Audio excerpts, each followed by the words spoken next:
porous, absorbent, and yellow is he? If not a cold nonsense, be something you miss. Then hop on the deck and flop like a fish. Scream, scream, scream, scream. Loop, loop, loop. All it does is loop. You got a real iron today. Well, that's good. Did you get you a Hako? Hako. Or did you get a JVC? Got you Hako. Timmy got him Hako. Who got Hako? Timmy. Oh, Timmery. What's up, D&M? What's up? You can actually solder properly? Well, that's good. We all learn at some point, Tim. We all learn at some point. What's up, Lisa? Trinity? How we doing? How we doing? We got somebody over on Twitch. What's going on? I don't know how to say your name. Howie? Oh, Mr. Larry Johnson is here. What's up, UK? What's up, Norway? So, Larry was talking to me on the forums about this one, and Rua Technology posted this video about these issues with the iPhone 7. And the iPhone 7 Plus that we have here is showing similar symptoms to this problem. So I've already pulled the audio IC off.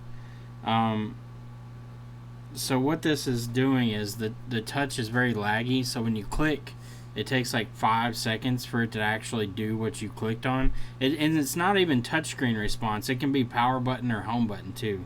If you hit the power button and wait 5 seconds, the screen will finally shut off. Sometimes when you log in with the passcode, it takes like 5-10 seconds to turn on. I didn't update that. Well, you don't have an iPhone 7 Plus though, do you? Yeah, I do. Oh, you do? Yeah. You should update it. No, I'm not going to update it. Fuck that. Let's guinea pig your phone, Micah. No, I ain't fucking going Anyway, to so the iPhone 7 Plus has the iPhone 7 is the one that Rua Technology posted about, but they have a fault on the audio. It's an audio clock line that talks directly to the CPU, and whenever this issue happens, whenever you go into voice memo, the voice memo option will be grayed out. Like, you can't record. What's up, Anthony? What's up, Freddie? What's up, Paul? What's up, Alex? We ran into something. It was voice. It was a 7, and it was voice memos, and we couldn't record. No, we could record, but we couldn't press to change the. Oh, the ear speaker. Output, yeah, yeah. I saw that again yesterday. Mm-hmm. No, this one is like I can't even record. Like Okay. it doesn't. The button's grayed out. So, what it ends up being is there's a resistor, which is on the clock line, which is right here. It's the same resistor on the 7 and the 7 Plus. They're in the same spot too. I believe it's R. I don't know if the actual position is the same on the schematic. Let me see. Yeah, it is. R1103. So that resistor supposedly gets some type of issue between itself and the pad that it talks to, which is the third one down here. And by causing those issues, it causes, I assume, some types of latency on the CPU as far as processing. So there must be some type of noise on that line, so the CPU is seeing that, and whatever you're doing on it is lagged because of that, is my assumption. That's what I would think. So what we're going to do is run a jumper wire to this pad, just like we do the touch ICs, and we'll see if it solves our lagging issues. I did, before I tried this jumper, I did try reflow, and there was no change. Also, the phone would boot extremely slowly. This phone was water damaged, but if you look down it, there's not a whole lot. There was some right in here that we replaced these caps and stuff, but there wasn't anything major on it. If you look over here, there's no obvious like water damage or anything through here. We checked all these caps up here. You can see a little haziness there from where we cleaned it, but no real corrosion that we could see. The phone still worked. The screen was messed up. We replaced it with a refurbished OEM screen. But honestly, like, the water damage on this one was very, very minor. So I don't think that has anything to do with it. Everything works still. The cameras all worked. He's been using it for about 3 weeks on iOS 10.3. No problems whatsoever reported. As soon as he updated, that's when it all just went to hell. So he said as soon as after he got done with the iOS 11 update, like, the phone started lagging, and it would give him errors whenever he tried to play songs. Just really weird stuff. So what I'm going to do here is make my jumper from this pad over to the resistor.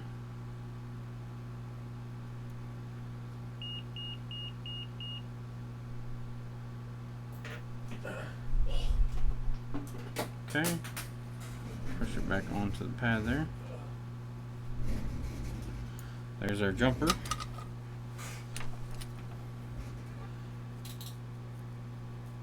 Extremely slow. Like, it would take, for this one to boot, it takes like a minute almost.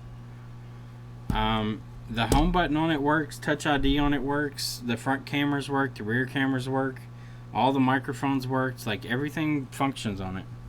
It doesn't give any, like, normally on iOS 10, if you don't have the home button connected, it boots extremely slowly. But this one, the home button can be connected or disconnected, and it does the same shit. And the home button does function, so it's not like the home button is bad. And there's no visual corrosion on the actual home button.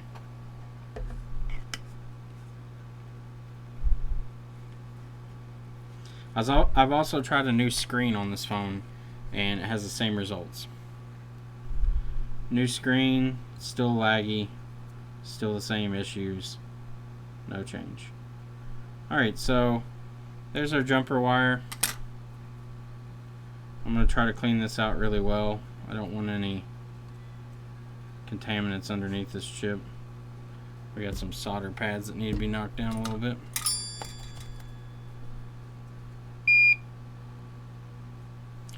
It's got to be something to do, Lisa. I would assume that the changing resistance on the line would cause some definite signaling issues. Just like with the Touch IC, like, the pad doesn't have to be fully disconnected, but just because the disconnect and that little bit of resistance change on that signal line causes Touch to just stop working, or causes the flickering bar. Now in this situation, instead of it being an issue between the screen and an IC that has the data line talking back and forth, we have an issue between an IC and the CPU. So that variance in resistance could be causing issues with the CPU, and anytime you have errors coming into the CPU, it's obviously going to slow things down because it has to process through those issues that run through. So it would make sense that if this clock line was messed up and it's a direct connection to the processor, that it would cause issues with the processing on the actual phone. Alright, so I'm happy with that jumper. I'm going to put some conformal coating on it just to make sure it doesn't move on us. And then I'm going to reball the audio IC. Hopefully the audio IC is the same as the 6S. I believe it is, or at least close enough.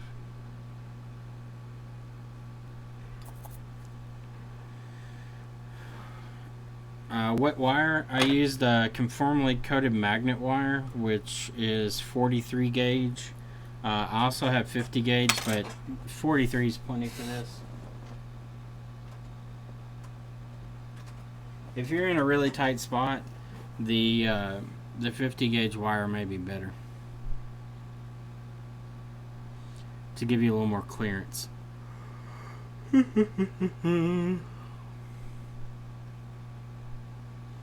Did it lag without the chip? I don't know, Cedric. I might actually put that back on real quick and see if it'll boot up without the IC on at all.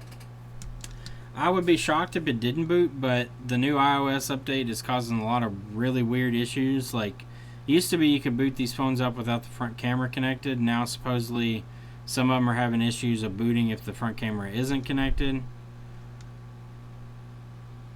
Am I from Canada? No, I'm from Kentucky. Totally different. Alright, so I'm going to let that cure. Let's go ahead and try that out. In the name of testing, we'll see if this phone will boot without the audio IC present at all. And if it does boot, does it boot up and does touch work properly without any issues? So I'm just going to plug in the basics here. Front cameras, all that kind of jazz. Not going to worry about antennas right now because we're not really concerned about signal. Put my screen on here.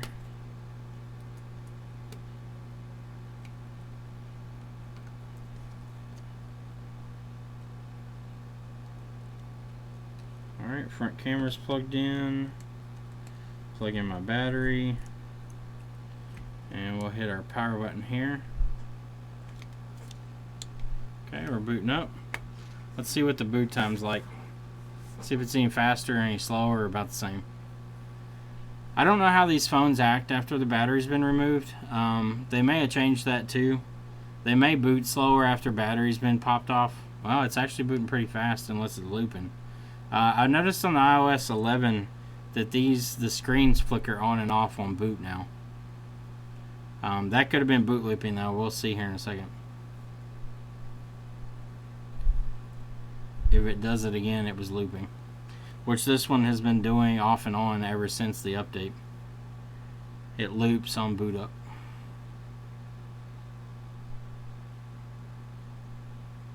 Yeah, it's definitely running slow. It should have been booted by now. Being an iPhone 7. They load up pretty quick. I suspect we'll see it loop again, and then it'll finally boot.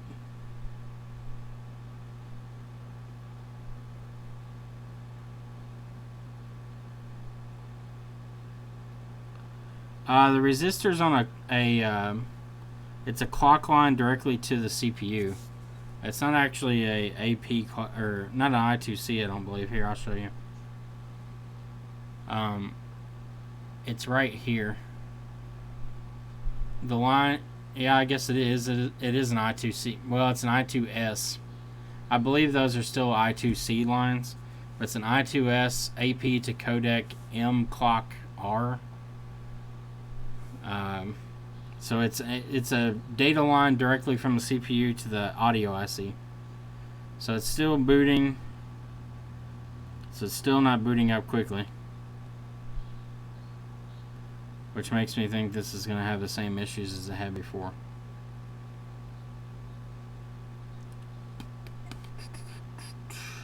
Whenever this is about to boot, it'll flash the Apple logo like it normally does, and then it'll boot up.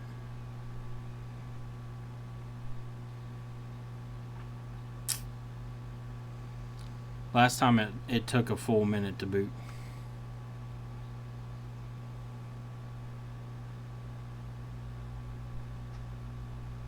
The Apple stretches sideways. I've seen that, Anthony. I think it has to do with the LCD or something. Okay, I think it just looped again. So it should boot up here, I believe. I don't know if it's in series or what. Let me see where it goes. No, it looks like it goes directly to the CPU. Yeah, it goes directly to the CPU. It just flashed. Okay. This is what it's been doing ever since the update. Like when it boots up, it just sits here and loops and loops and loops, and then finally loads. I've got another iPhone 7 here that's doing the same thing. It won't even turn on. It just does this over and over and over. Like I've restored it several times and it restores perfectly fine. But then when it tries to boot, it just keeps showing the logo, sits there for about 30 seconds, then turns off, turns back on. That one's having the same problems, the laggy touch, but it hasn't had any type of audio repair though, or any hardware repair. That one was a case swap because the case was beat up on it. What was the original issue with the phone? This one was liquid damaged. We repaired it, put a new screen on it, sent it out iOS 10.3.3. Customer had it for 2-3 weeks, no problems. Updated to iOS 11.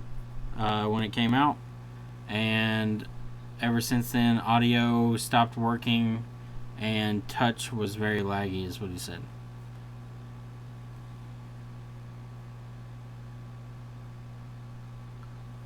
Put any of the parts to use yet? No, not yet. The food package, Mike almost threw up. Alright, so it looped again. There it goes. Now it booted up finally. We'll log in. Yeah, see, touch is lagging again. I clicked OK. Now watch, it'll respond to that touch here in a second. See, it responded. If I go over, like I can sit here and swipe. It should be fine. Nope, see, it locked up again. Now if we give it a second, it'll respond to that swipe. Or it'll time out, one or the other. We'll see. Okay, so it's working again. If I click that icon, I have to wait. So we'll wait for it to open. And then I click it again to open up voice memo. And we have to wait for it to open. And then it opens. Obviously we have no audio codec, so it's not going to do anything. If I hit the home button, it'll go back. Home button, it'll go back. I can swipe over. If I hit settings, we'll have to wait 5 seconds and then it'll open. And settings is open. If we scroll up or down, perfectly fine. No issues. If I click on anything though, if I click on something like that, it'll open. Now if I go out of a menu into another section though, so if I click accessibility, well, it actually worked that time. Usually it doesn't. Usually in the settings menu it lags up pretty hard. Alright, I'll hit the home button. Works. Swipe over. Let's try opening up an app. Something that's not invasive. We'll click on Dominoes here. If I click Dominoes,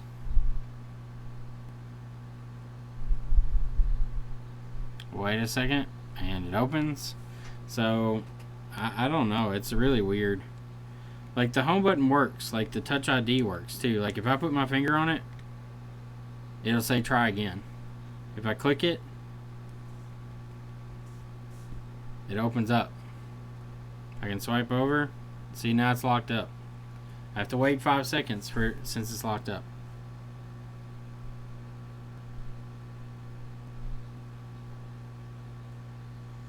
Alright, let's see if it's unlocked now. Nope, still locked up.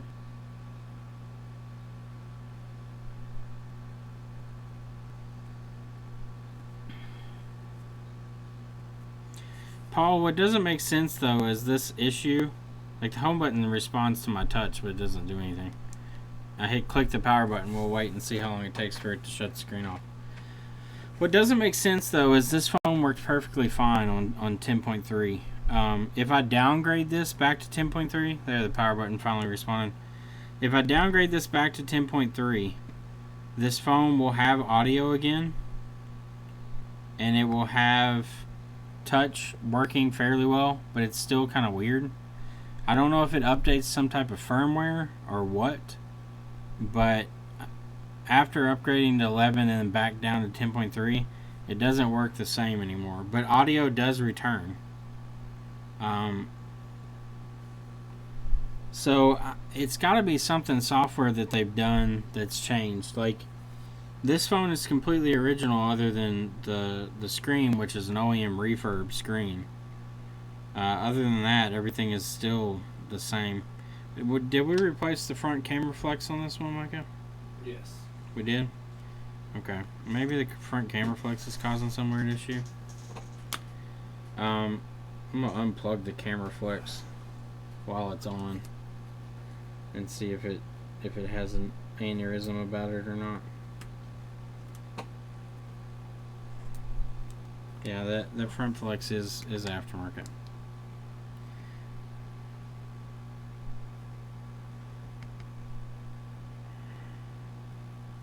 I put in the wrong passcode there, I think.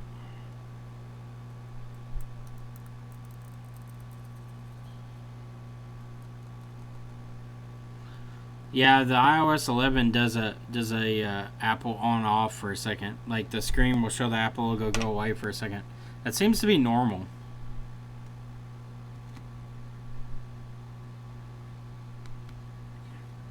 Are these fully OEM devices? As in what, Aaron? The only thing that's not OEM on this one is the front camera flex. I've got it unplugged right now though.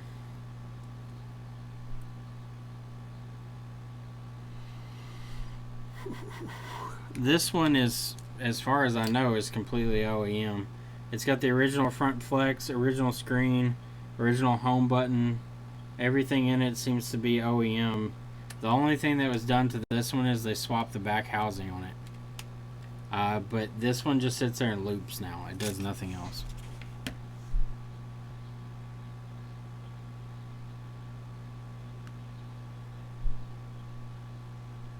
Freddie, yeah, it is regarding this issue. Well, it's something similar to this issue. Evidently, it's not exactly the same because this device doesn't react the same. Alright, found the chip. Okay. Look at the number on it. What is it? Look at the number on the chip and see if you can find it. Yeah, it's just really laggy response. Like, that just took that long to unlock.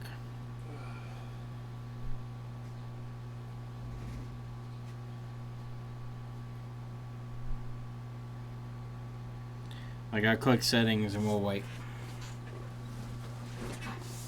I'm pretty sure I've got an OEM front camera from a 7 Plus around here somewhere. Where's that little baggie I gave you, Micah, with all those parts in it the other day? From the iPhone 7. What you need? That front camera that was in that baggie that I gave you with the iPhone 7 parts. I'm going to plug it into this one and see how it acts. Make sure it's the same one, I guess, first. I was gonna say that one might be a regular 7.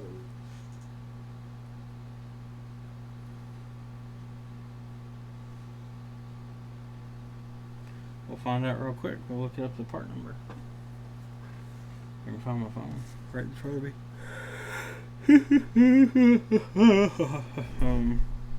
821-000. No, just 00519. It is iPhone 7 Plus front camera.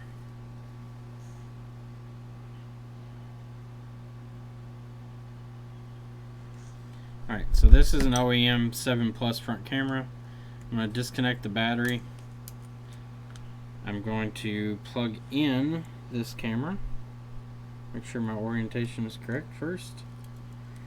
If the front camera is the problem, this one is a factory front camera. Should not have any issues.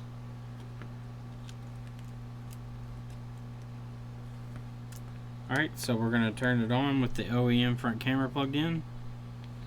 Now let's wait and see how long the boot time is.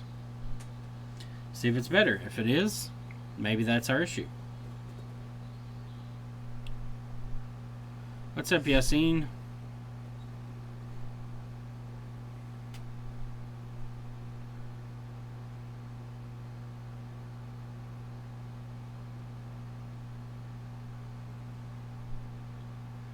Seems like it stops working whenever a sound is processed. Well, maybe so. You've heard it causes slow boot. Before iOS 11, keeping the home button unplugged while booting on 10.3 would cause a slow boot. I can confirm that. Long time no see, yeah. Been pretty busy.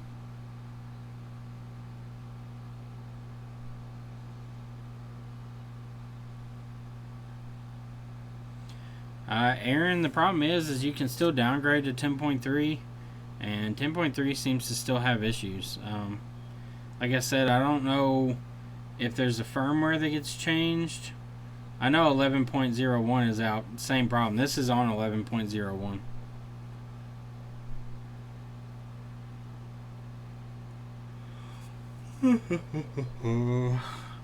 So the boot is obviously still the same time on this one. Nothing has changed there. We had another one before iOS 11 came out, I think, that was having same issues like this on iPhone 7.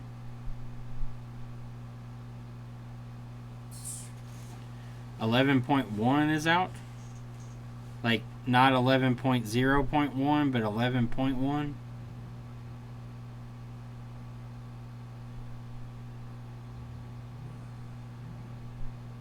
What issues am I talking about? Slow boot.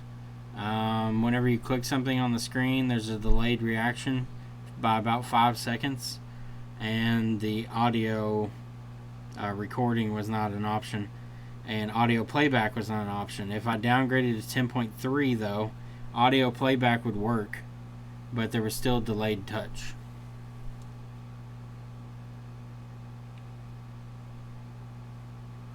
So obviously the OEM front camera being plugged in here has not changed the boot at all. Oh yeah, it's definitely a bad sign when Apple rolls out 3 different revisions within 2 days. Does it still lag if you have the mute switch on? I don't know. We'll test that out, Paul, as soon as it boots up.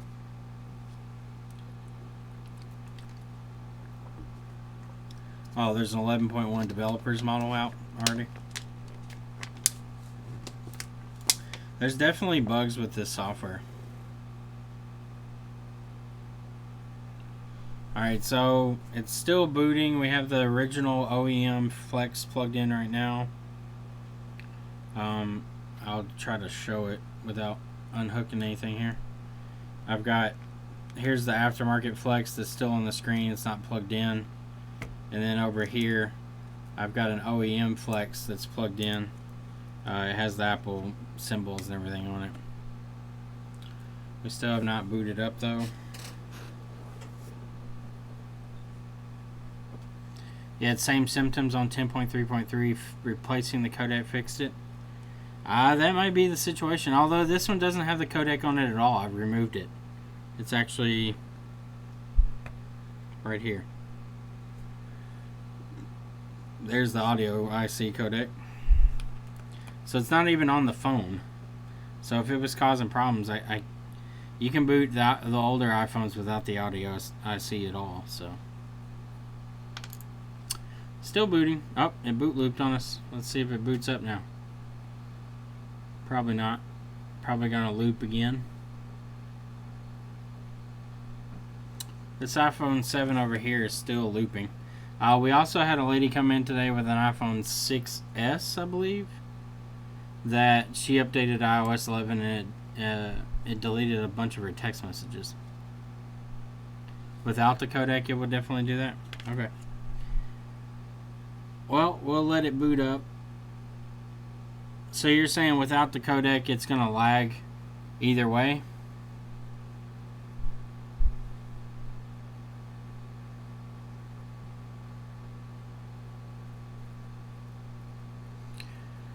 What was weird, you could make a phone call would go through, the phone would not show the call went through, stayed on the number pad screen, there was no audio other than the phone being called.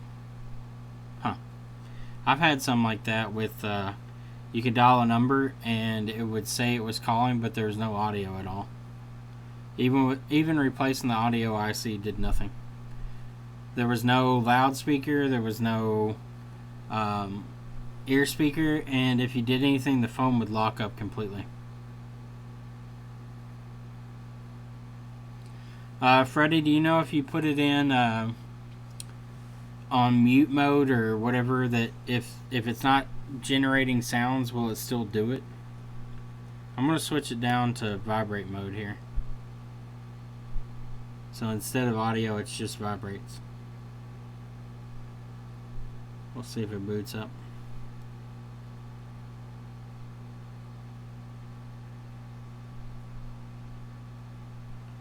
Whenever a sound is missing, unlocking the phone takes 10 seconds or so. Okay. Well, if that's the case, I've got a parts board. We'll swap the audio IC over. This one over here is still looping. So it's still on, off, on, off, on, off. It will not boot up at all. This booted up earlier, and after I did my restores, it started having more issues with not wanting to boot up. I've done 3 restores on those, all of them complete without any errors. It just won't boot up to do the final setup. Freddie, did you replace the ICs or did you reball them?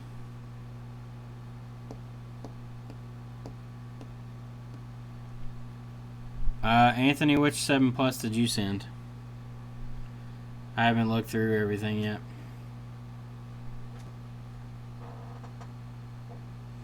Are you talking about parts boards?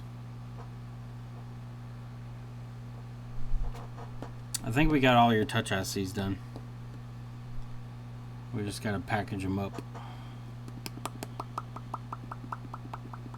Still booting. Plug in power while it's looping and see what happens. You talking about on the 7? Alright, I'll plug in power while it's looping. Are you thinking it's a battery issue? Because I don't think it is, but you're lurking on Twitch. Error 14, that's NAND related.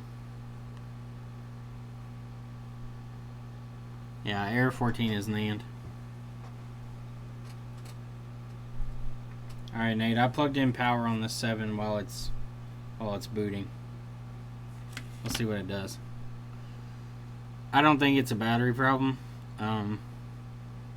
Because I've used it on my power supply, it does the same thing. But I'll grab another battery in the back here in a minute and see. You can't hear anything, Chuck? Still booting. Rootin' tootin' bootin'.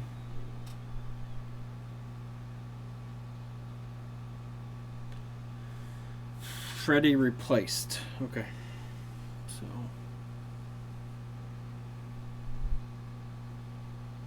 What's up, Amy? Alright, so we're getting about to the point where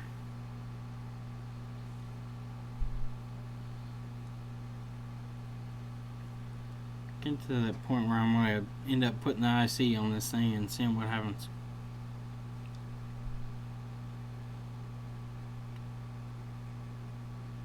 What's DC behaving like? When I put it on DC power supply, it acts like it's booting normally, and then it'll get to a point and it'll just drop power. Like it'll be pulling like 900 milliamps, and then it'll just go to 100 milliamps and then nothing, and then loop back on. Like it's weird. Like it acts like it's booting like it should, and then it just falls off.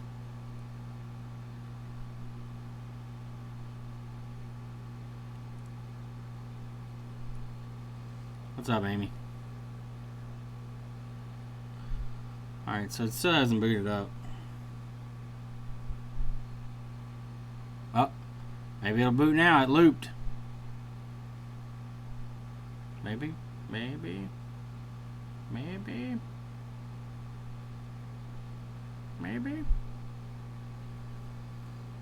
Reball the NAND? No, I'm good. Not reballing the NAND right now. You're talking about on the 7. Maybe.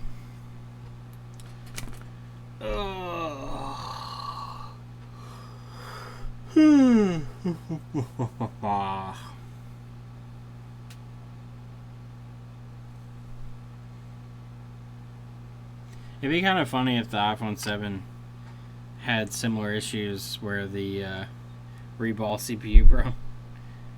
If the iPhone 7 has similar issues to the 6 Plus, but theirs ends up being the audio codec is just a piece of shit.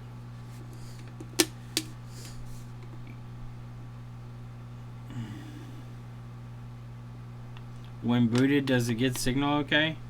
Yeah, it gets cell signal and Wi-Fi signal fine. If I haven't plugged in. Oh, what'd it do? It just shut off. Maybe the battery died.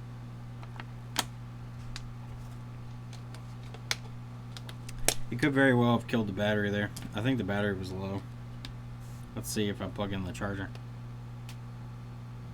Yep, now it's booting back up.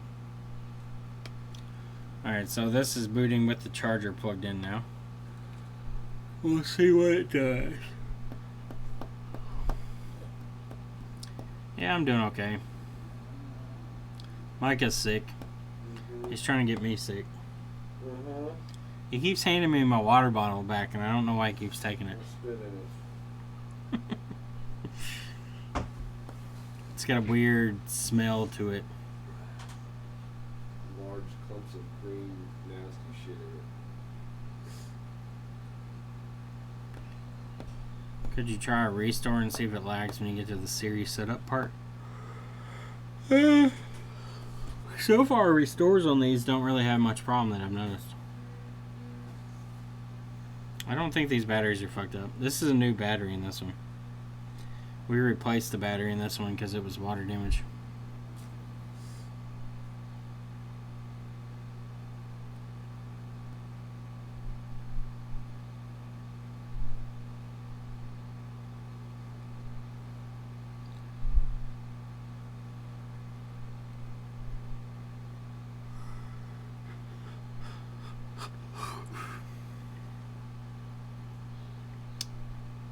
Just waiting to see if it boots.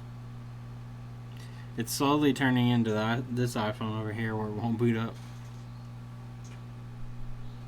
The problem is like, I have a feeling that the customers can be like, this is something you did. And be like, Fixed the water damage. no. Oddly enough, it all started after iOS 11. Both of these phones do. Don't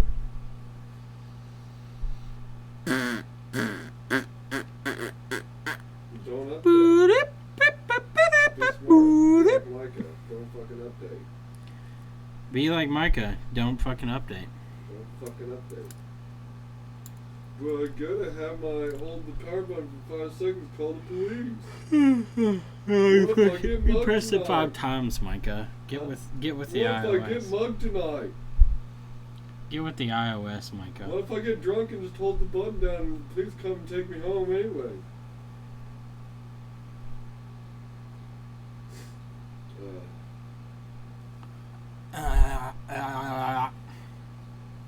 That's the quality you get to see on these streams. Me making nasty tongue actions. Representing the good shit.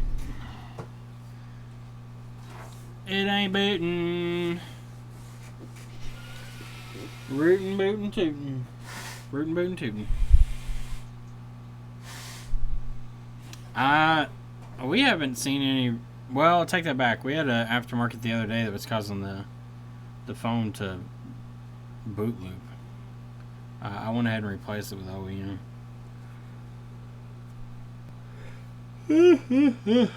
Alright, so I'm thinking maybe this front flex might have something to do with it. I don't know. Usually it'll boot every time. It just takes a little while. So I'm going to go ahead and disconnect power. And disconnect the battery. Mike is going to head out like a fetus. He's had such a hard day, sneezing a lot. He's been crying a little bit too.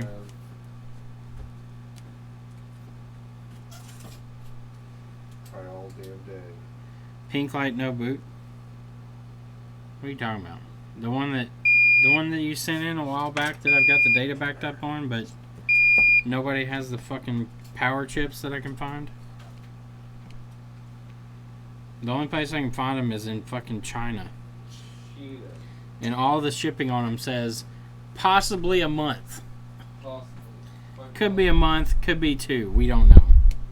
Could be next year. Chinese New Year's coming up or something. Alright, so I'm going to plug back in our camera flex that was working. I really don't think the camera flex has anything to do with the lag here.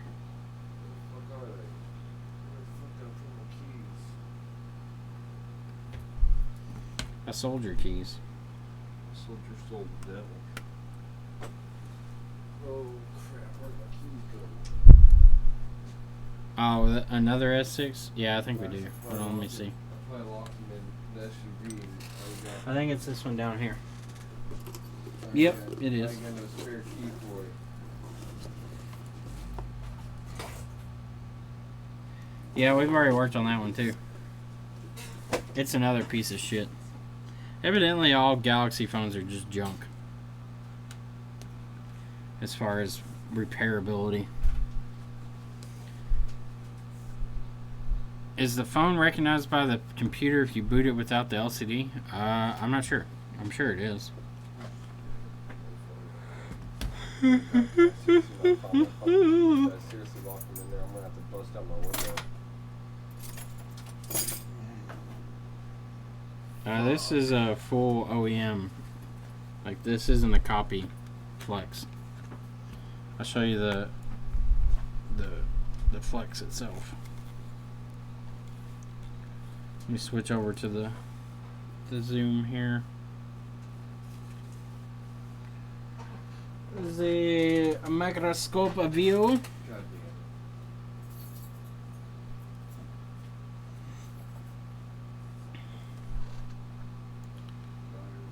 That's the Flex there. Like, these aren't plastic. This is the actual, like, that's metal. Like, these are the actual audio, or the actual real IC, controller ICs.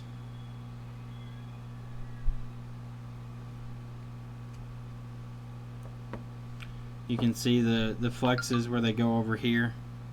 They're not the cheapo ones, not that orangish color. They're actually green.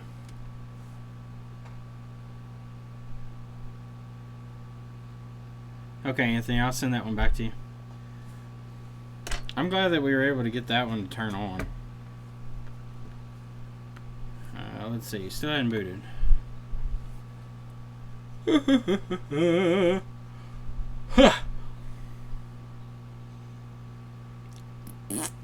I'm gonna send you a big invoice, Anthony. It's gonna be so big. Good job, Micah. Did you run your battery down, Micah? No, I'm gonna go find out. Okay. If you did, I have jump. If I don't come back in, then it wasn't drained. All right, I have jumper cables. Huh? I have jumper cables if we need.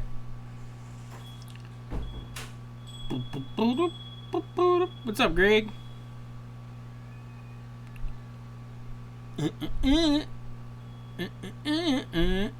Freddie, I need the charging IC ones. I've got the PMICs. I can't get the... Like, I can't find a U.S. supplier of the charging ICs, though. Yeah, Scoop. I have the 6S NAND programmer.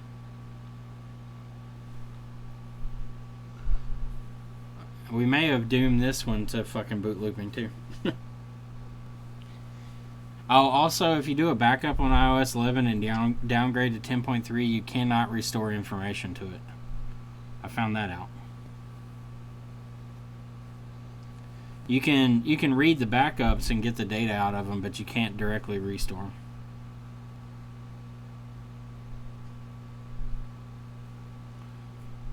Oh, Anthony, we're gonna send you a much larger bill than that, bro. We're gonna hit you up for all that money. I've got so many, like, dude, it's been non-stop, like, just rabbit hole after rabbit hole. I had a Touch IC job that came in that was a previous attempt by another company, and they had left the IC off. I think it was the one I did on stream. Well, I finally got that one to fucking work. I put 5 Touch ICs on that thing, and finally one of them worked on it. And didn't cause the phone to have no image. I don't know what was causing the short, because I know that for sure my placement was correct. And which charging chip am I looking for? There's the PMIC, and then above that on the S6 there's a secondary IC that does like the battery control and stuff. I can't find that one other than in China.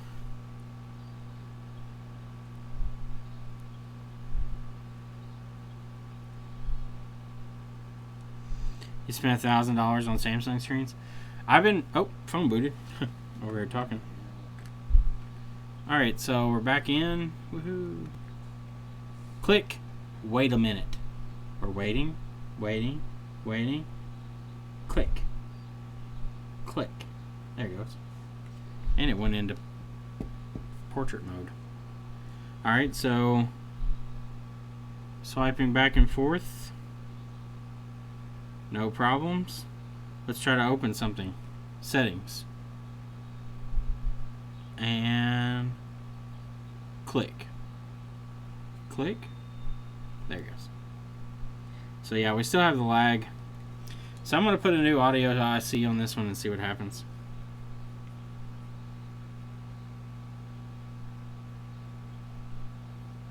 The higher quality, I buy all premium stuff from them. I've really not, like, aftermarket screens. I know the profit margins are better, but it's just, man, it has not been worth the headache at all. I've actually, what's up, Austin? I've actually been looking into the new cryo refurbing stuff. With the iPhone X or the iPhone 10 or whatever the fuck you want to call it, with it being OLED and Samsung screens now just being so expensive, and it's a lot of lost out repair opportunities. The new cryo stuff seems to be really good and quick with OLEDs. Can you fake OLED? No, but you can put aftermarket cables and shit on them. They do have the really cheap copies. They do have some out there that actually have an LCD with a backlight. So if you can find those, you can get really cheap with the Galaxy series. They figured out some way to make an actual backlight work with the OLED panel. Like, they steal voltage from somewhere else to make the backlight actually work. Alright, so let me grab my parts board and we'll snag the audio IC off of it.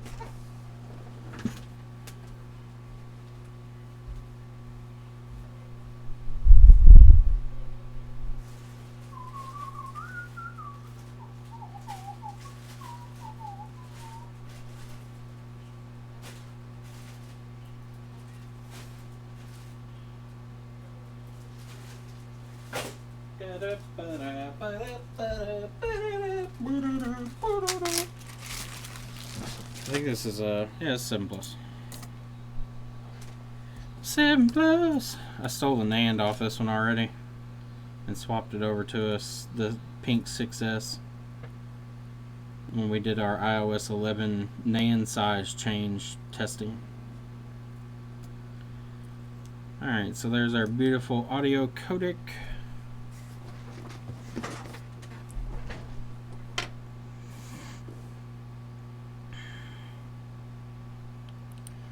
Later, UK rules. Sorry, I didn't see your post there.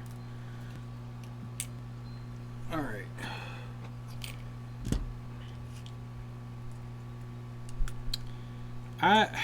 It's just with the market, especially with what Apple's trying to do now, like, they're actively going after, like, some of these copy parts, it seems. By, just like they did before with the knockoff cables and stuff. Like, they just release a firmware update that's changes some type of authentication bullshit, and then it's just a nightmare again. So I got tired of buying cheap quality shit and then having issues with them, so I gave up on all that stuff a while back.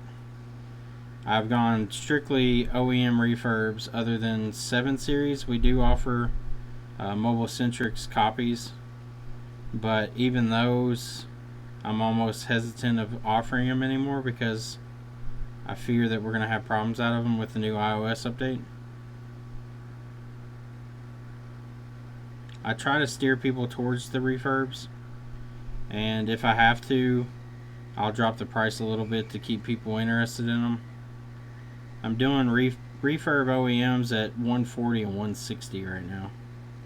But for our market, that's on the higher end of screen replacements, especially for iPhones.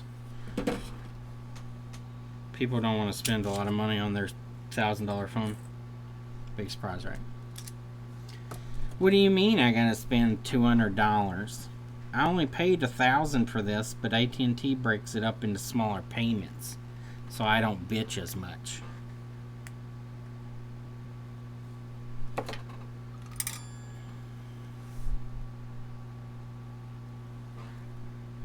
Alright, so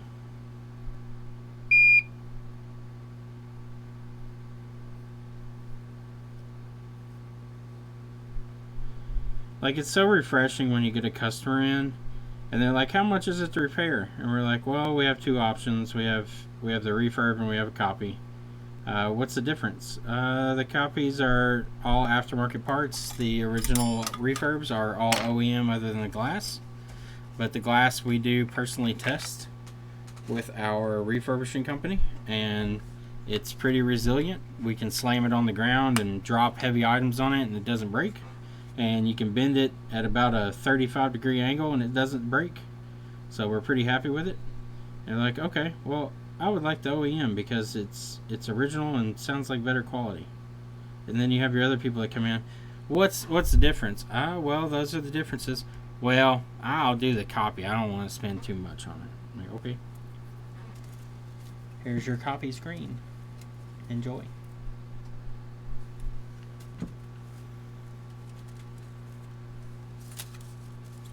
Alright, grab our 6S stencil. Hopefully, it looks like the audio I see is about the same. Hopefully it is. If not, I'll break out the...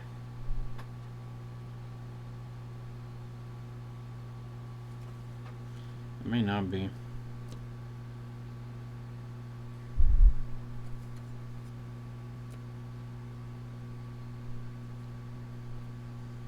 Maybe, actually. Yeah, it is. Alright, cool. It's the same. Make sure it's lined up. Yep. Sweet. It makes life easier when you got the right stencil. Dead bug it? No, I'm good. Do I sell screens? No. We only buy them.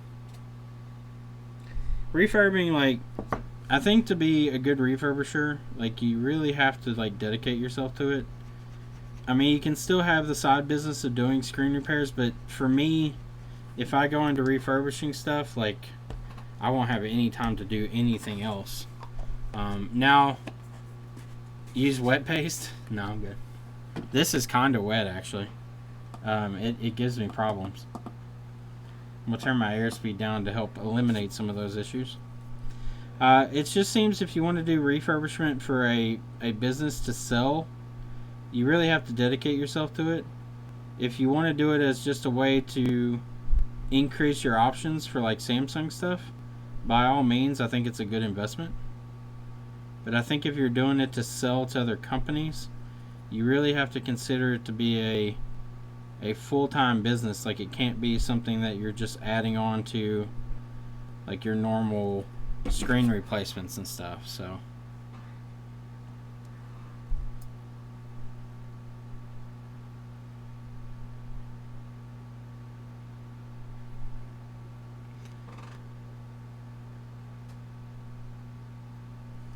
see if I can push this out.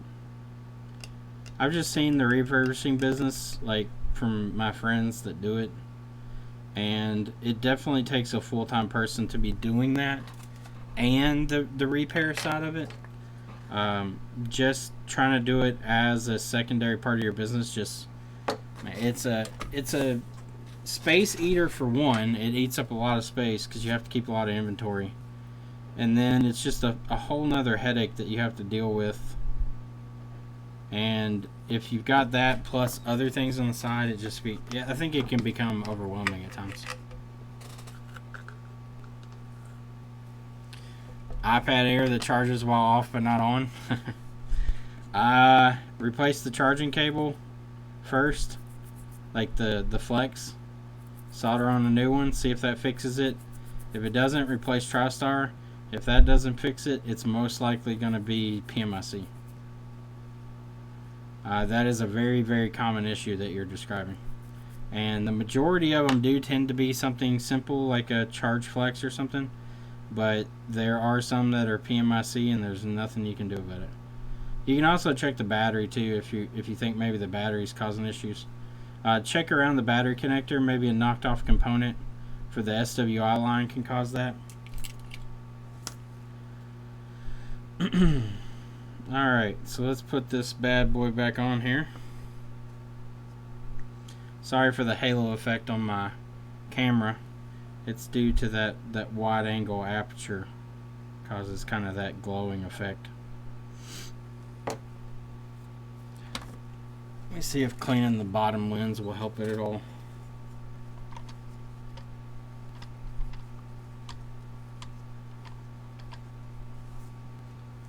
Is that any better? A little bit. Not much. Alright, so we'll put it like so.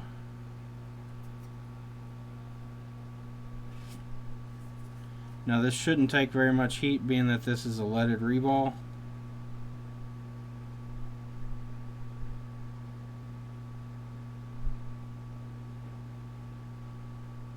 Okay.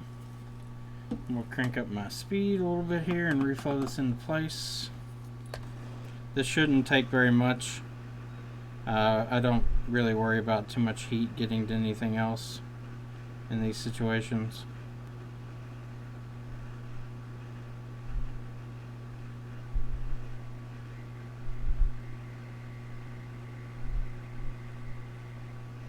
Okay, it sprung back, so it should be good now.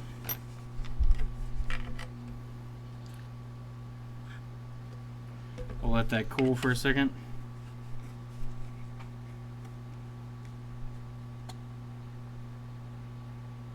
The iPad Pro probably does have a Cumulus type IC. The iPad Air 2 down at the bottom right hand corner, there's 2 Cumulus and a Mason chip underneath that cover. So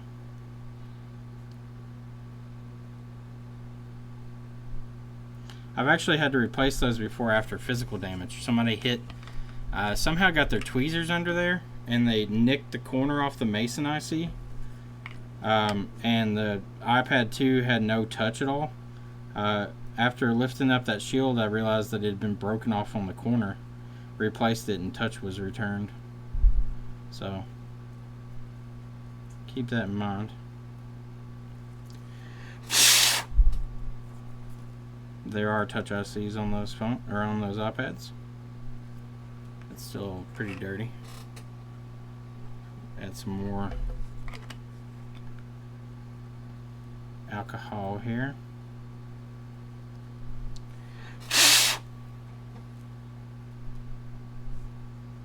Alright, let's pop this in and see what happens. Let's see you later, Bobby. Thank you for joining us.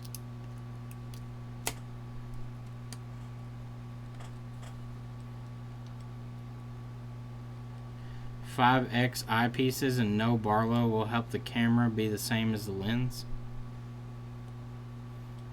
So go to a lower magnification on the eyepieces with no Barlow. Yeah, but with no Barlow you have to be in very close, don't you? It restricts the field of view quite a bit.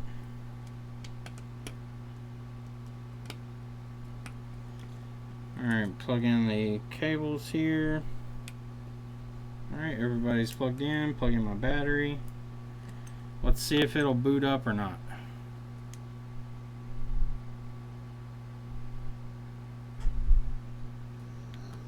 May not boot. I plug in my battery. Oh, that's right, the battery died. Forget. Let's see. Or did we cause a short? See if there's any heat.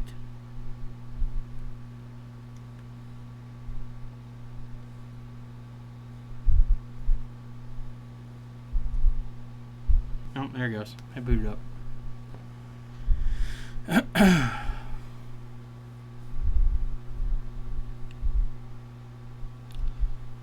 I do have a reduction lens on the camera. That's what causes that kind of halo effect.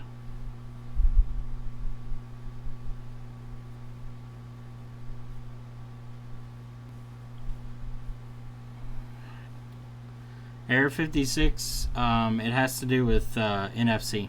Yep, Alex got it. Alex is correct. It's usually the large IC. If you're looking at the board vertically and PMIC is here and the touch ICs are above it, it'll be to the right, directly to the right is usually the chip that has the issue.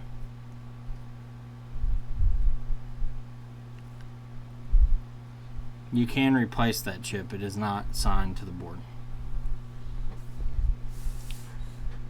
Alright, let's see if this boots in my lifetime. If it does, and it's still doing it, I'm going to go home because it's obviously not this problem. We'll see if it has audio. I may downgrade it to 10.3.3. It only takes about 15 minutes. I'll show you that the audio should work as long as our reball is correct.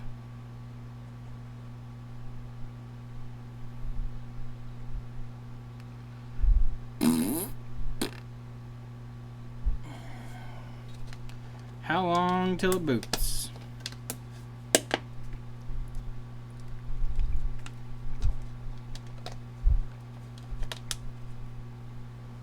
Tell me lies, tell me sweet little lies.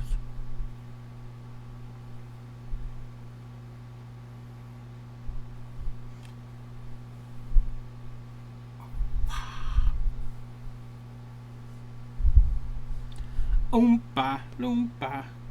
By the way, the phone is on vibrate mode, so there shouldn't be any sounds being made anyway.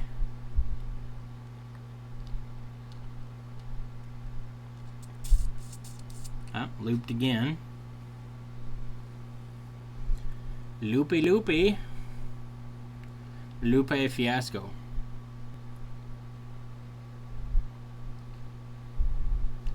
You're not very nice, Alex. It's very mean.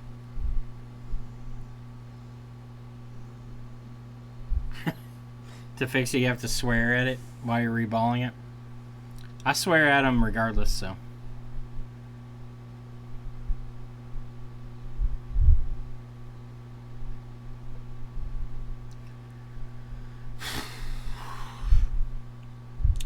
So the boot behaviors are the same. No change there.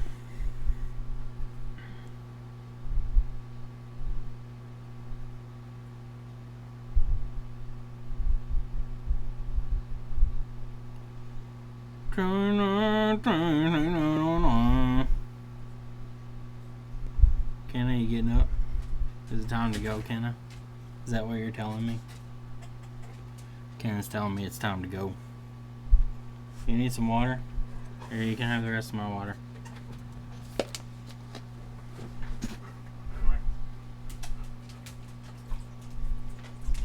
you go, Kenna. Tell me some water there, Kenna. Your water.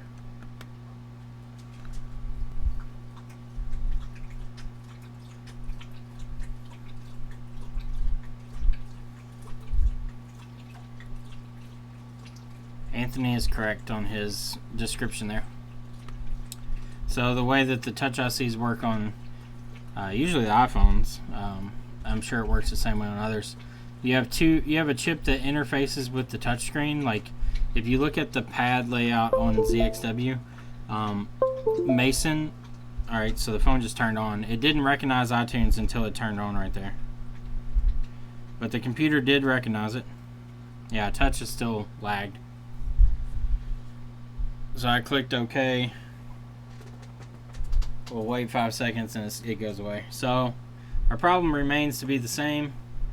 I'm going to downgrade this one to iOS 10.3 and show you all that as long as that audio IC is on there correct, we should get audio back. Let me see actually on this one. I want to see if the audio does work on this one or not.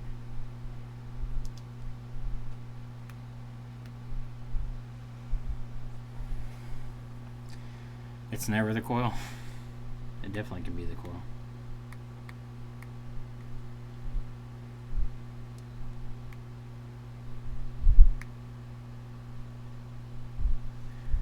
So I'm going to go into settings. Check the voice recorder. I will. I'm going to do settings first, and I'm going to try the audio. Sounds and haptic. So it's on, volume's all the way up. I'm clicking on different ringtones here, and there's no change. Actually, you can't see it. I'll do it here. So click on the different ones. There's no audio. I'm going to go back out to the voice recorder. I highly doubt the two chips have the same problem. I'm gonna hang on to my other one. Go into voice recorder.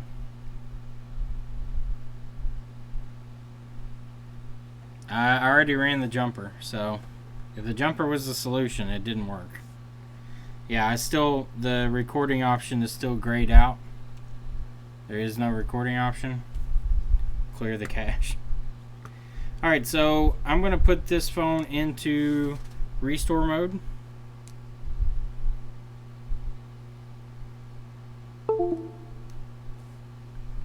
Alright, so waiting for it to boot.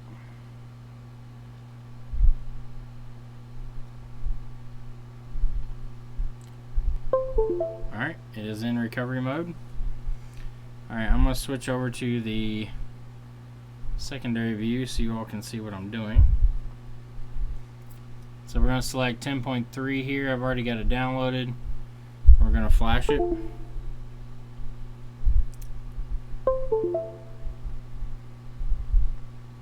Why have the cops been to your place, Paul?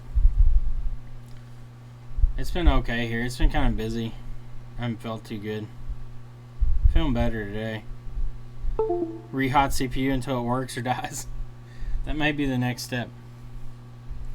Alright, so you all can see.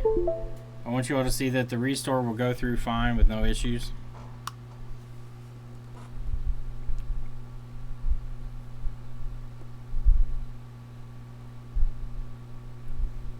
My buddies are writing on Facebook asking if we're going to play Call of Duty or not.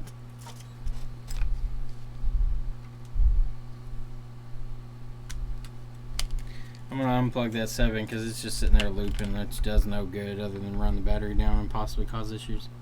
There's no data on that one anyway, so it doesn't really matter, but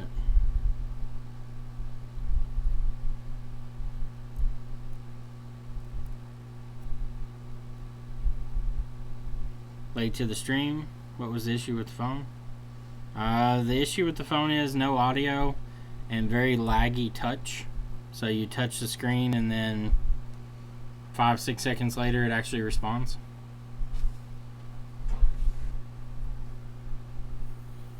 Paul's doing some board repair on stream now. It's getting pretty serious over there from what I hear. I caught the tail end of it today. Thank you, Paul. I appreciate it. You don't have to donate anything though. I think you've donated enough to last you the rest of your life now. We're gonna make you like an honorary member of the BNC club, and then you're not allowed to donate anymore. We'll give you a bronze statue. Oh, yeah. Yeah, Paul, mental issue stuff is hard to deal with.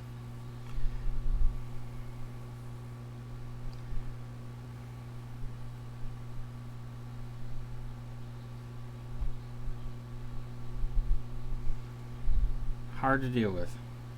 I'll tell you one thing, like, for me, like, I get down on myself sometimes on this repair shit. It's hard to, like, have a positive outlook when you work on a bunch of stuff and everything just fucks up constantly. That's kind of how last week was. It was a little, not everything fucked up, but I had several days where things just weren't working.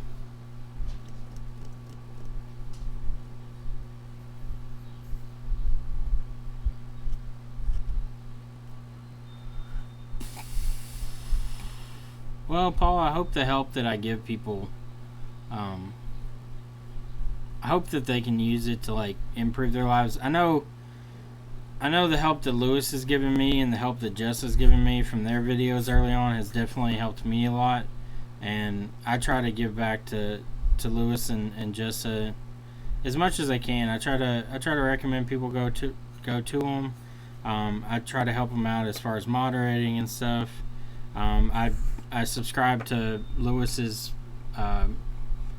board repair forum. I hardly ever look at it, but I mean, it's $30 a month, but it's $30 that I make because of the knowledge that he's given me. So I have no problem of giving back to those people.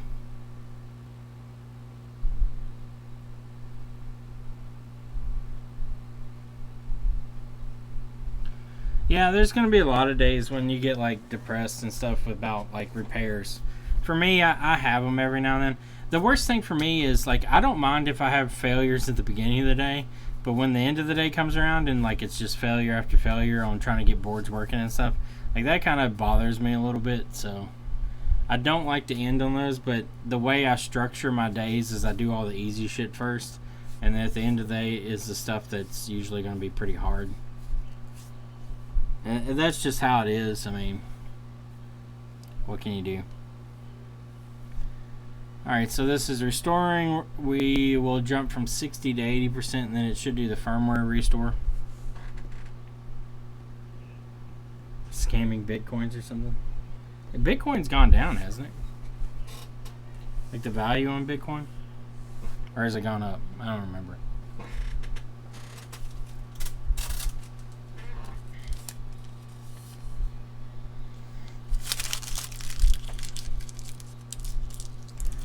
$1,000.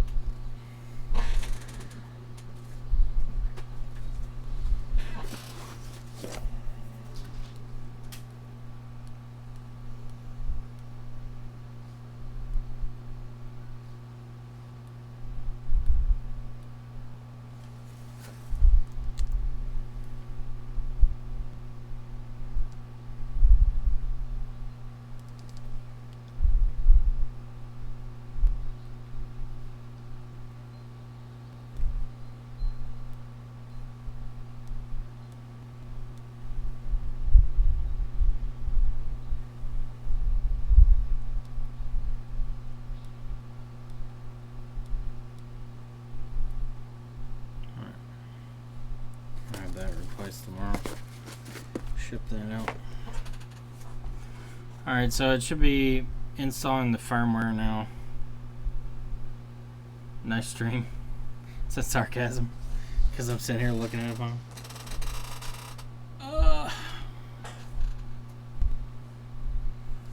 Alright, so it finished. We'll let it boot up. We'll see how long this boot takes now. This is on 10.3.3. So we'll see how long it takes to boot. If it takes the same amount of time or if it goes faster. Yeah, the phone's already on. It's already installing the final updates. I'll test it again. We'll make sure that it reboots and boots back up. How are you doing? I don't know how to say your name, so I'm sorry. But greetings from the US. Alright, so the phone is on. Audio works, by the way. I don't know if you could hear it, but it chimed whenever I turned it on. Let's see if you can hear it. If I can get close enough. Yeah, it's really quiet. Let me see if this helps.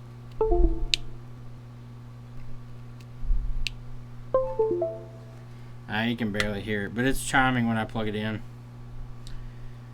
I don't have the Wi-Fi plugged in, so this is going to be weak Wi-Fi right now.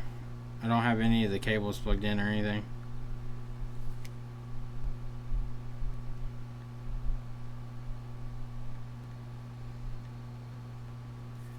Okay. Hopefully it'll connect. You put the SIM card in it, because it ain't going to activate without the SIM card.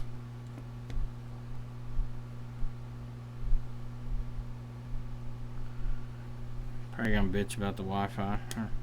See if I can set the antenna on top of it and it'll work.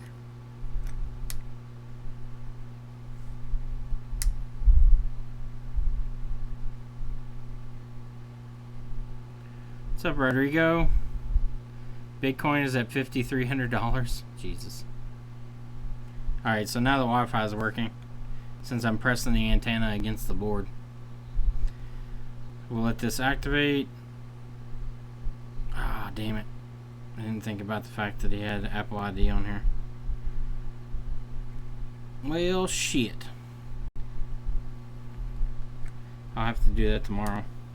Didn't even think about that. I've been doing updates back and forth, so the updates don't require that you do iCloud information. Only when you do a restore does it do that, so. Well, fuckeries. Well, anyway. As you can see, though, touch response is instant. Like, There's no delay on 10.3. And let me see if you can hear it.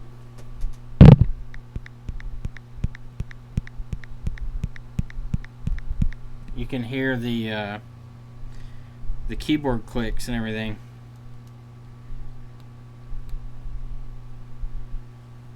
If I plug it into the charger, it's also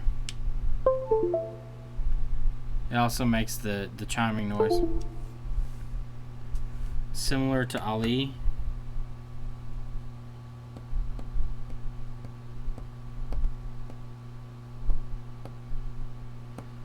Any suggestions on reballing baseband?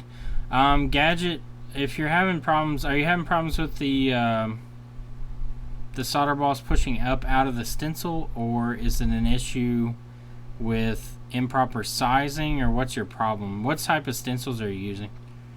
Let's see, activation issues on iOS 11.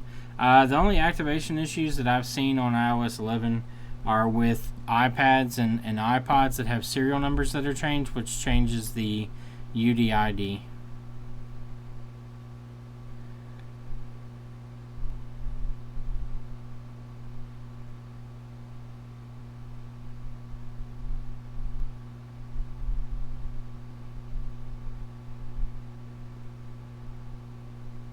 Does installing 3Use tool check with Apple mothership when signing and installing files? Yes, it does. That's why when you look at the list of firmwares that it shows, those are the only approved firmwares for that day. You using a 3D stencil? Okay. What issue are you having, Gadget? Like, is it pushing the solder out? Here, let me grab a chip and see if it's doing this. I'll grab that audio IC that I pulled off, and we'll reball it. And I'll show you what happens if maybe you're yeah, once they stop signing it, you can't downgrade anymore.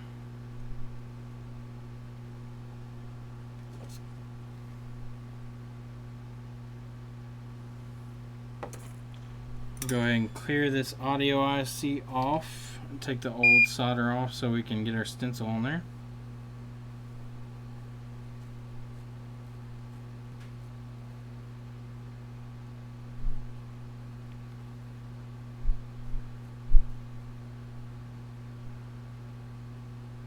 Okay.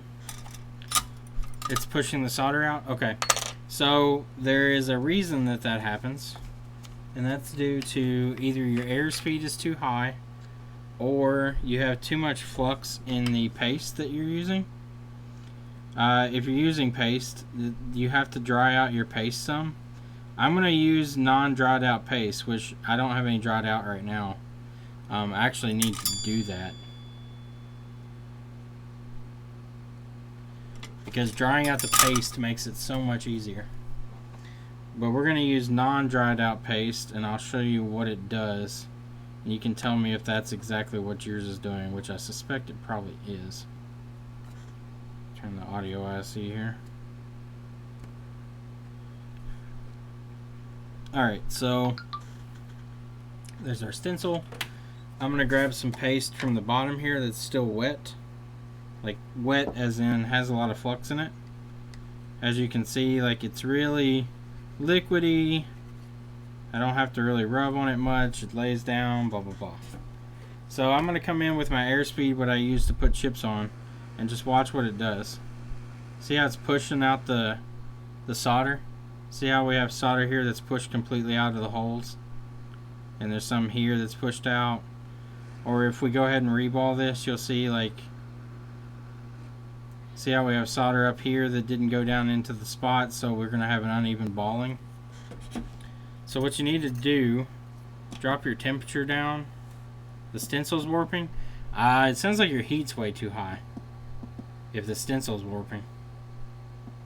I mean, it's going to warp a little bit, but it shouldn't warp that much. So I'm going to turn my heat down to about 220, and I'm going to go ahead and dry out some of my paste here. So I've got it down to 220 on my hot air, and I'll see if I can show you all what I'm doing while I do it. So I'm gonna take my hot air, and I don't want to melt this. I want to heat it up until it starts to. You'll see it. It gets like a sheen across it, and that's because the flux in it is melting. And I'm just sitting here moving it around, letting it heat up, let the flux turn liquid. And as it turns liquid, it'll evaporate. It's hard for me to show you, but the flux is coming to the top of the solder here inside the jug, and it's actually causing it to run down the sides very easily. But if we keep letting this kind of evaporate, I'll show you what it looks like after. So see how liquid it is? Like it's dripping off the end of my spatula here. And that's because the flux is melting right now.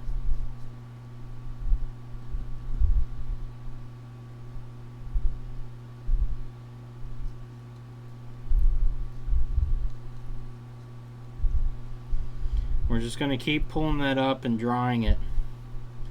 I'm just keeping a decent distance away. I'm not trying to get in super close on it. Just enough to keep the flux in it liquid and burning it off without melting the solder that's in it. It's a really fine line between the two.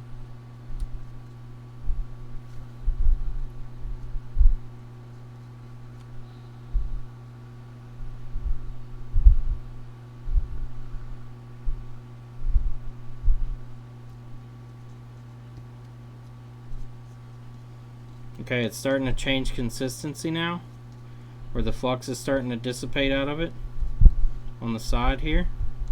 It's getting thicker.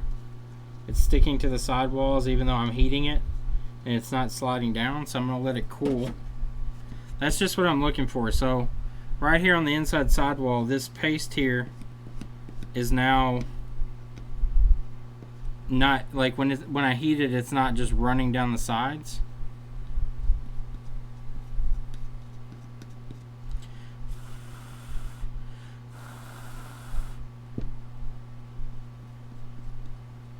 Alright, as it cools, it's going to thicken up some, which is what you're looking for. You want this paste to thicken.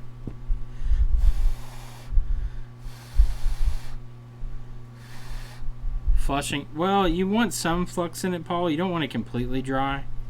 The flux does help, but you want it fairly dry. You don't want it like, you don't want it to be like super dry. You don't want it like crusty. If it gets too crusty, it's really hard to spread. So I'm just working this, trying to press out any of the flux that's still in it. It looks like it needs to be heated a little more. It's still a little heavy, or it's still a little loose as far as the flux content.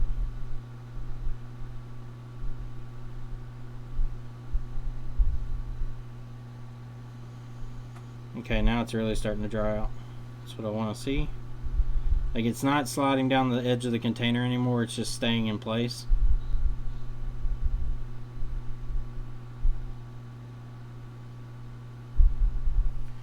Okay, let's see how that looks.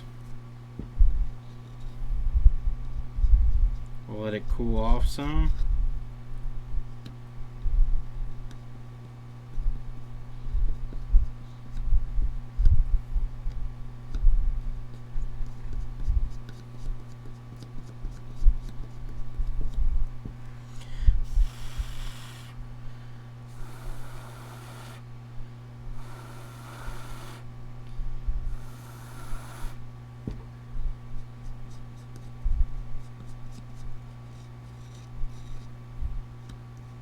It's still a little wet.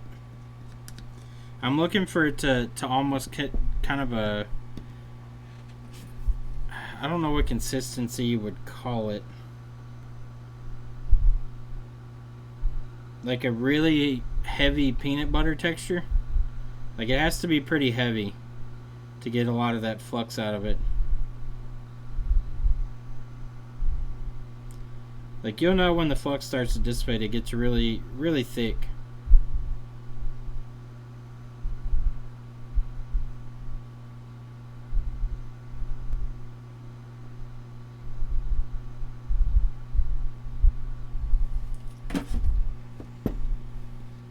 There it goes. Alright, so now it's dried out. So when I rub it against the side here, it's almost like a I guess a toothpaste consistency would be a good way to describe it. So I'm gonna grab a little bit of that. It's still warm, so it's still a little loose, but it should do a good job on kind of showing what we're talking about here. Yeah, it's still pretty warm.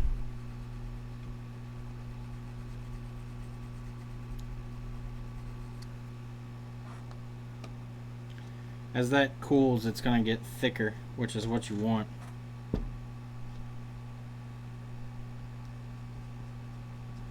See if you can see the texture here.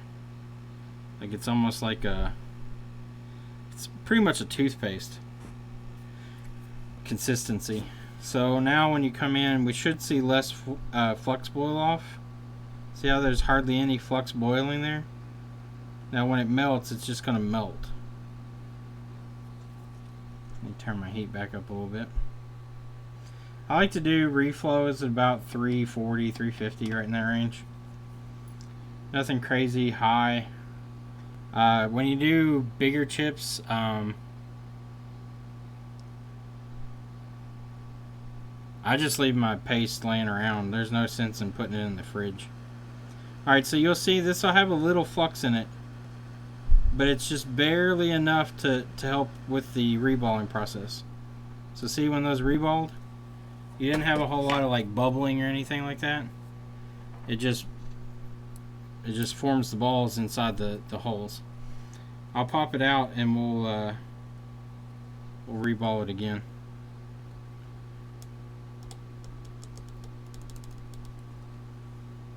So we'll take all those balls off.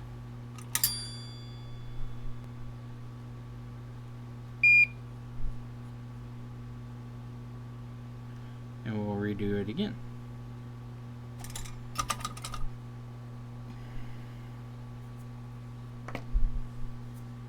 And don't want a bunch of paste on it.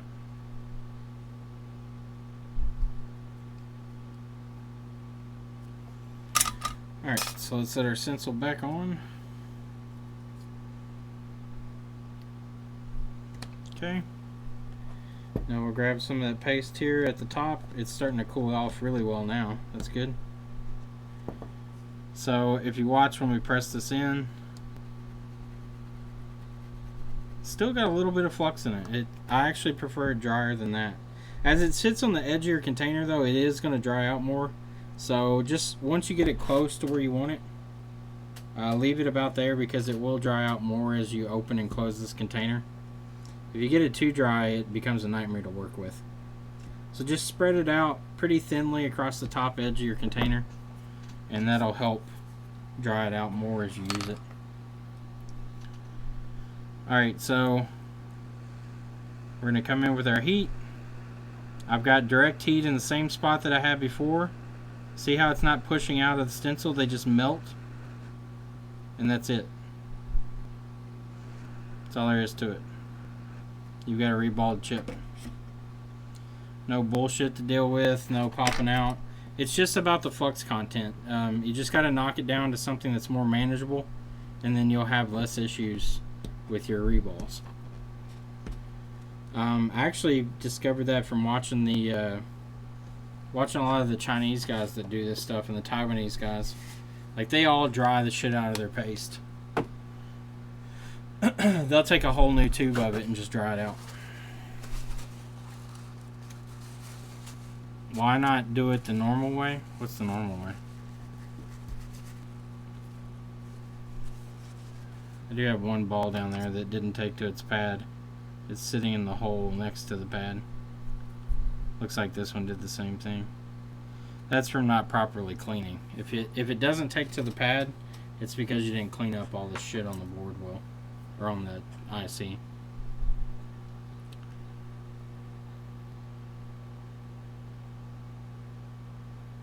Keep the top off the paste. That's actually not a terrible idea if you want to dry it out. You Yeah, you can see it there. See how it's really shiny down at the bottom here? But then if you look on the sides, it's really matte looking. That's because all the flux in this is really burnt out of it. Like, I can scrape this off and it spreads nicely. It almost kind of gets, instead of being smooth, like it'll get a textured look to it as you spread it.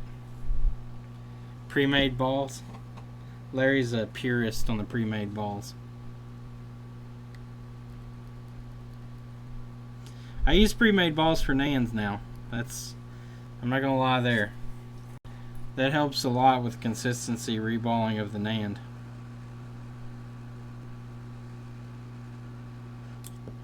No bullshit when you're doing NANs. Alright, so that's pretty much gonna... You do 2 passes to reduce variance? Yeah, I do too on some of them, especially if I can see the variance in them. The only problem is if you rework some of these ICs too much, it will cause them to fail. So I try to avoid as much as I can of putting multiple passes of heat on these. But we'll just finish this up. Reflow, everybody's shaped. And then we'll come in with our handy dandy toothbrush and we'll scrub her clean.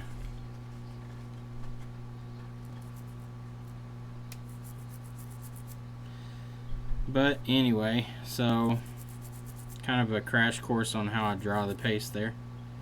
But now you can see you've got a reballed chip there, ready to be put back on.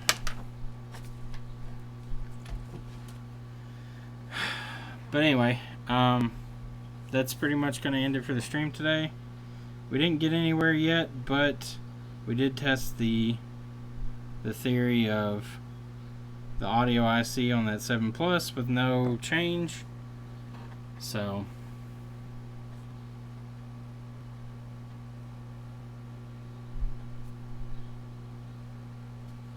yeah, the traces on the ICs for sure. Anyway, I'm gonna head home. Thanks everybody for watching, and I will see you all maybe not tomorrow, but probably Friday. I'll be on. I've got quite a bit of stuff coming in Friday to do, so we'll have a lot of shit to do. But I will see y'all later. Have a good night.